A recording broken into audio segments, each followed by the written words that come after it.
Hello, I'm Matthew Catanzano. This is the Matthew Catanzano Fiction Podcast.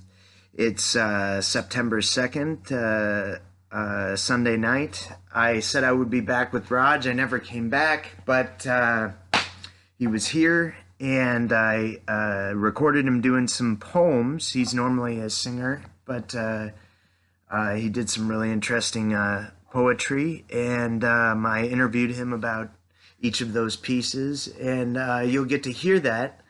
I'm going to do the first one live, which is Your Bathroom, My Crypt. The other two or three pieces were too long.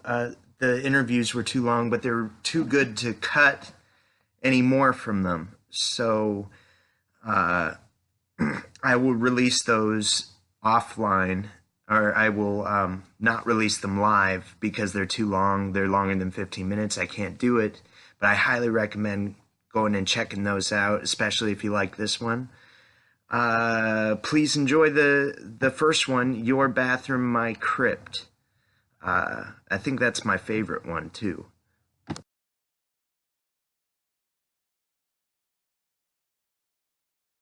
Your Bathroom, My Crypt.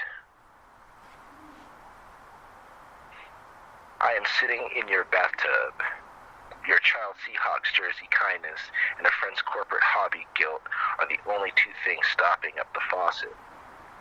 The jersey I can fold neatly and place on your bed, unsullied by the shades of gray and crimson despair spilled over spoiled romance and broken promises. The memory of my smile, the lingering bacon smoke to remind you that this time I did try to use the support I don't readily see and got my hopes up only to be displaced by the water flooding your floors and eyes. I have been abandoned by the rolling back of your eyes and your inability to see me beyond yourself. Again. I charged you a temporary heartbreak once, now a permanent vacancy shall I wrap in ribbon like the condolences you will get from those who meet grief and grieving with anger and pointed fingers. The crossroads they will search for an answer outside their own failings and narrow road to a broad hell for saint and sinner alike. Don't worry about me. I'm just going to take a long jump off a short pier to soothe the aches in my sprained soul. The inflammation is starting to cramp my style. A proper burial with the proper use of bath salts to cure the stench of the forgotten. I shall only be an eternal second. I shall inconvenience you no longer. My odor will no longer stretch arms and torso across you, lovingly lick your mucous membranes. I have overstayed my welcome. I have finished bathing in sleep and baptism. As I depart, I may whisper your name so that the vapor of my spirit etches its memoirs, a single glass volume left to be discovered, half erased like the living melodrama TV can only mind dispassionately. As you ascend the stairs, a cold neglect will finally take its breath, leaving you aghast, lost at the back of the class. The emergency 3 o'clock bell sounds, yet life moves on with the lesson.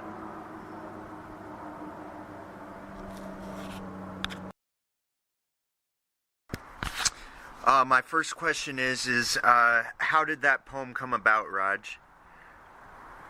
This is actually a true story.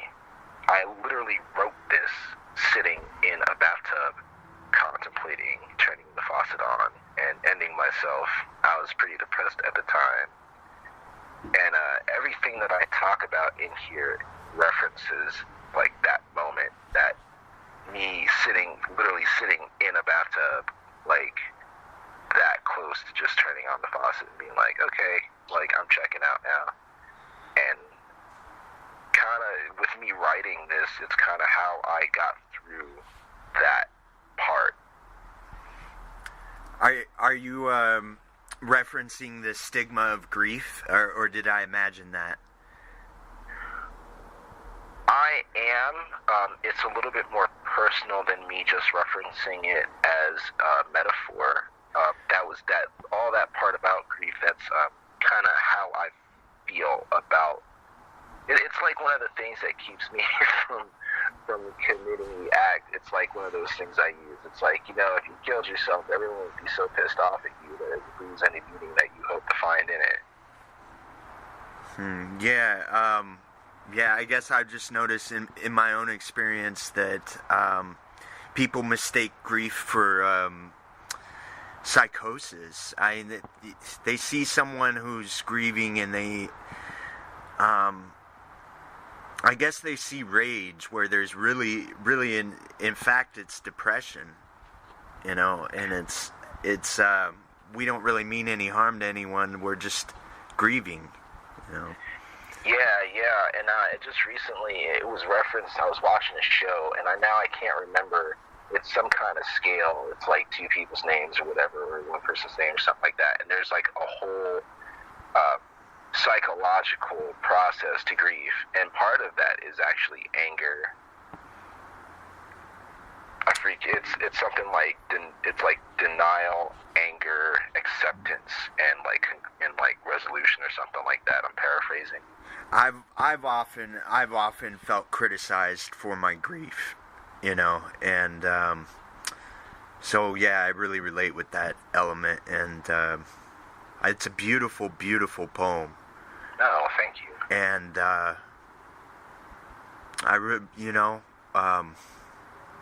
yeah, I'll leave it at that. And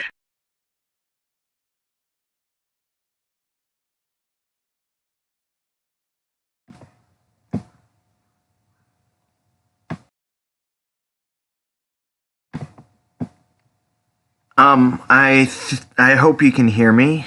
I know I said that I would make it separate episodes, but I'm just gonna keep continuing the interviews and the poems, and just have it as overlap into extra episodes. I'm not sure if you can hear this part or not, but.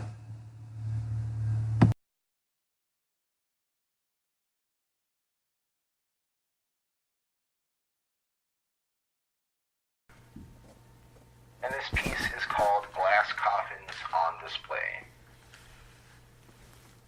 I am in a glass coffin on display. I am a living cadaver, musing because at least in the planet of the apes, fuckers got yard time. Shit, they had houses and shit. Fucking caves or something. I got perfect teeth, perfect skin, and these perfect fists are banging on this perfect glass. Perfectly soundproof from the inside, so I am the only one that can hear me scream. Perfect eyes see the world around me, make no notice of clamor. Well, they try. Something about movement in their peripherals, but then the conditioning takes over.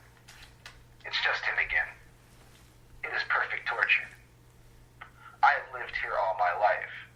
I have almost drowned 275 days out of every year since I was 8. I am only slightly fatigued. It's the only way we can keep them clean. I feel like I am treading water. Today I occupied myself with the thought of what the outside was like, if I would even be able to walk. My atrophy would manifest as apathy. I wondered what the first words out of my mouth would be and how inappropriate fuck you might be.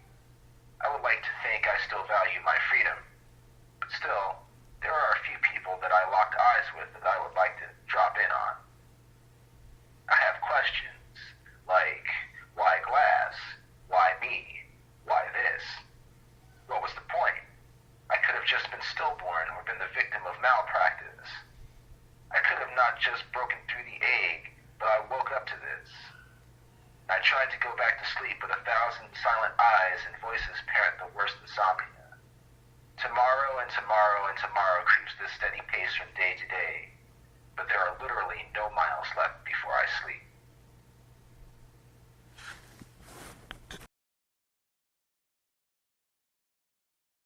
What went into the making of Glass Coffins on Display? It's another purge. It definitely speaks to how I feel about me versus the world in general. If you think about a glass coffin, a coffin signifies death, the end, silence, and a glass coffin, you would be able to see through it on all sides. So it's like a vulnerability thing. So it's like exposure. Like, you're fully exposed to the rest of the world, but no one can interact with you in a human way. You're not heard,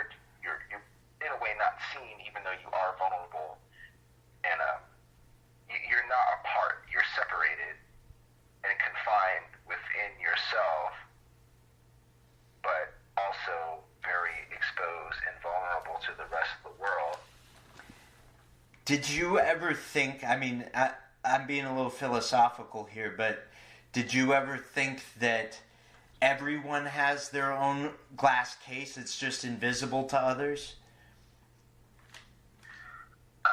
Like the necessity of cruelty in parenting? I don't know. I think that some people aren't born, or well, I shouldn't say aren't born. I should say that some people don't have the same experience of being separate from society. Like there are people that fit in. There are people that are acclimated, or as they like to say, well-adjusted. And I think that it takes a certain mind or a certain set of experiences for you to feel like that.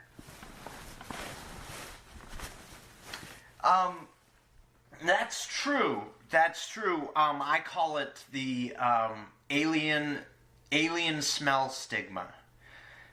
Is what I call it. They can tell you didn't grow up with them, and it's subconscious, and they don't know what that means. All they know is that they don't understand it. Right, and I take it a bit further, that there are people who they're not even able to identify the fact that it's like, so because like you're going really specific and saying, oh, like they can tell that you didn't grow up with them. They just view you as different. Subconsciously. They don't know that's why. Yeah, like they just see you as different, and then they don't quite see you as human. You're seen more as like some sort of commodity or some sort of like novelty. So you don't get treated as a human being, and sometimes it can be like, it can be an adoration, but it's still very much like stigmatized and negative in a way. Even though you're getting this positive response, you're still like, dude, that's kind of weird. Like, like why do you care so much? And like there are certain things that you as a human are like, okay, that's normal, and then like people want to pick your brain about these things that you find normal, and that makes you feel even more alienated, Yeah. The biggest thing I run into is I had a lot of the abuse I went through growing up were things that would normally happen to women. And so when I would talk about things that happened, women would get outraged and simply would not believe it. Right. And